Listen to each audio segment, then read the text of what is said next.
is Fenna. Welcome to the Self-Compassion channel. I am a certified coach and counselor, and I work with people in a Limerent episode and also with their partners. If you want my help in one-on-one coaching, please send me an email. My email address is in the description below. Now, Limerence, my big loving, big-hearted Limerence, I adore you, by the way. We're going to talk about something important today. What causes limerence? Is it the greatness of the other person? Is it the perfect match you are? No, it's hormones. And I'm going to explain you which.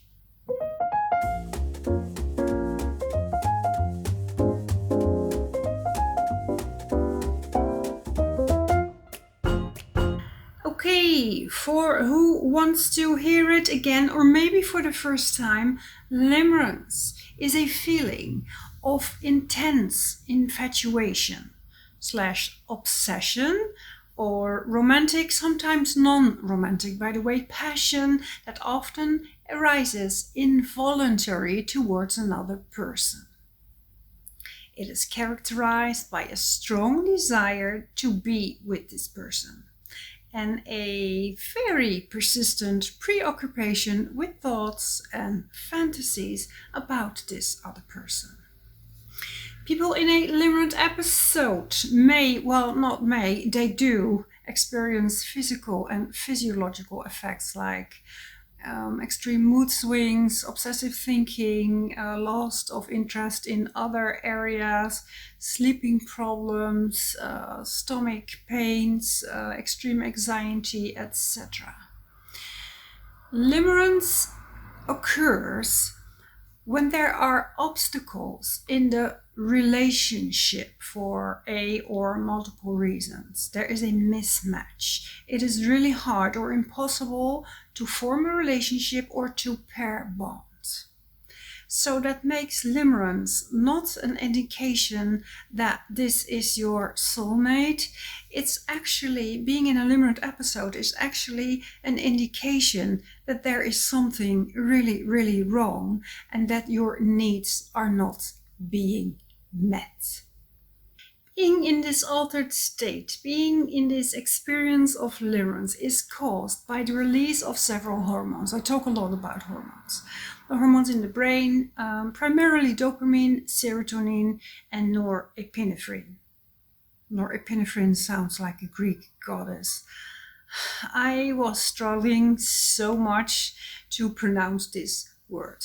Okay, let's start with the good old dopamine. It's a neurotransmitter. That means that it carries signal substance. Dopamine is involved in the pleasure and the reward relating behavior, and it is believed to be responsible for the pleasurable feeling and the euphoria and the feeling really, really good of the limerence. That is in the beginning. If you use up your dopamine too much, you get a lack or shortage of dopamine, and that's why limerence feels so good in the beginning and it feels so bad after a while. You used up the source of dopamine. You used up too much dopamine, and dopamine is like a scale. When you press too hard on the dopamine scale, the non-dopamine side of the scale comes up. I made a video about that. So the fuzzy warm feeling that you feel when there's a text coming in, or you hear the bling on your phone, or you have some contact with the other person, is because of the dopamine. It's also responsible for the intense longing and the craving that you experience in limerence. You desire to have this relationship and to have this contact, and the desire is unfulfilled. Unfulfillment is the core of limerence. So the desire and the pleasure and the reward and the fuzzy feelings and the feeling really good and afterwards feeling really bad in limerence is caused by dopamine. The other one, serotonin. It's also a neurotransmitter. It is involved in regulating mood and anxiety. Yeah, we Limerents have a lot of anxiety. And research suggests that people who are experiencing Limerents have lower than normal levels of serotonin, which may contribute to the heightened mood and the mood swings eventually.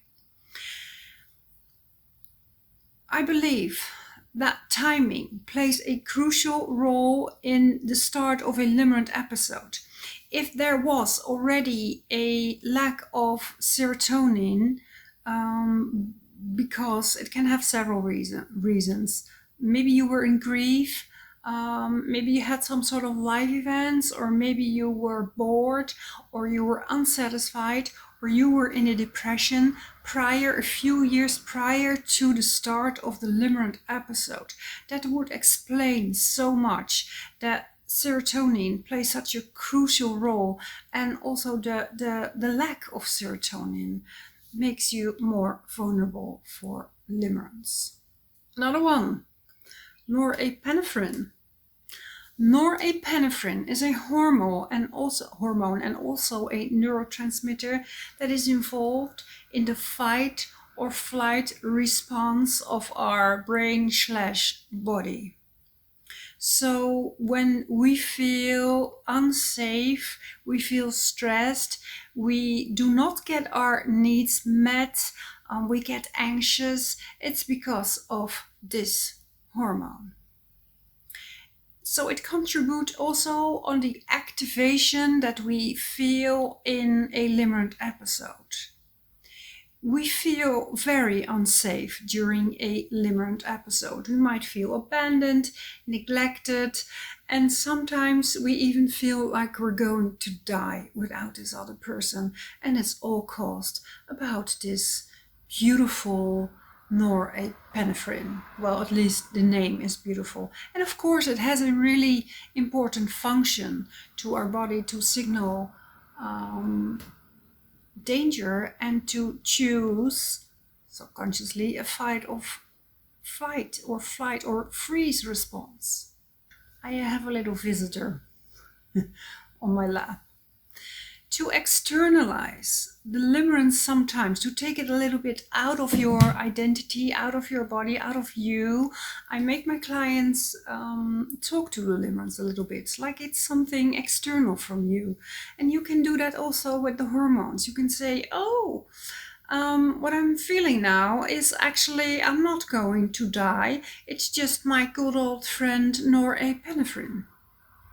Or, yeah, the high that I feel now is not because I just got a text from the greatest person in the world. It's just because I feel a whole lot of dopamine running around in my brain right now.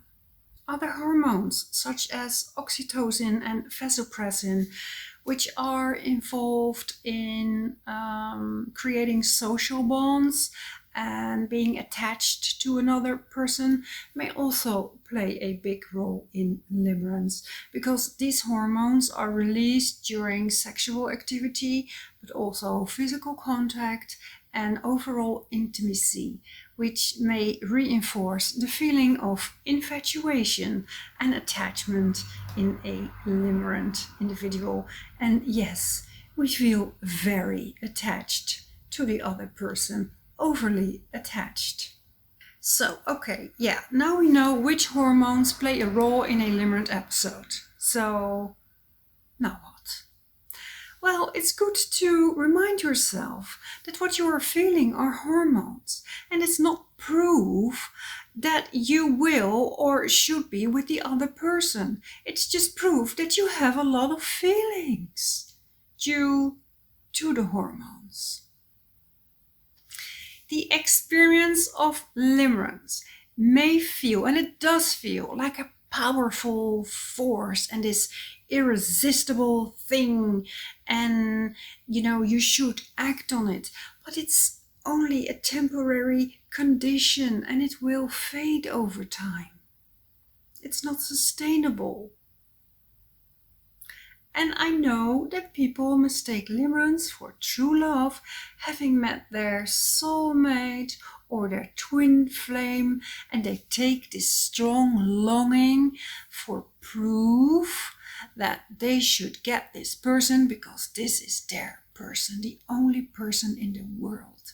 And it's so important to recognize, at least know, that limerence is primarily fueled by hormones and neurotransmitters and the imbalance in the brain.